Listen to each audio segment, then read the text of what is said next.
മെത്രാന്റെ ഹൃദയം പിളർന്നുകൊണ്ടാണ് ഒരു ദേശത്ത് സഭ ജനിക്കുന്നത് എന്നതാണ് വിശുദ്ധ എഫ്രേമിന്റെ വ്യാഖ്യാനം.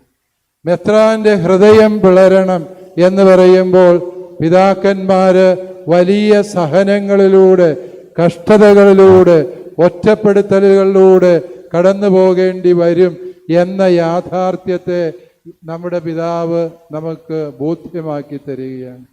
അതായത് മെത്രാൻ ശുശ്രൂഷ എന്ന് പറയുന്നത് ആടയാഭരണങ്ങളും ആലഭാവങ്ങളുമായി നിർവഹിക്കേണ്ട ഒരു ശുശ്രൂഷയല്ല, മറിച്ച് കുരിശിൽ കിടന്നുകൊണ്ട് ഹൃദയം പിളർന്ന് ചോരയും നീരും തൻ്റെ ജനത്തിന് നൽകി ഒരു സഭയെ വളർത്തേണ്ട ശുശ്രൂഷയാണ്.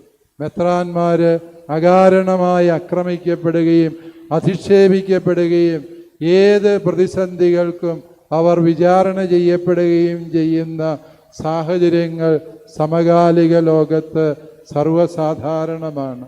വിശുദ്ധ എഫ്രേമിൻ്റെ ഈ ഒരു ദർശനം പ്രിയപ്പെട്ടവരെ, ഞാൻ വിചാരിക്കുന്നു ഇടയ ശുശ്രൂഷയിൽ പ്രിയപ്പെട്ട ജെയിംസ് പിതാവിന് ഏറെ സഹായകമാണ്.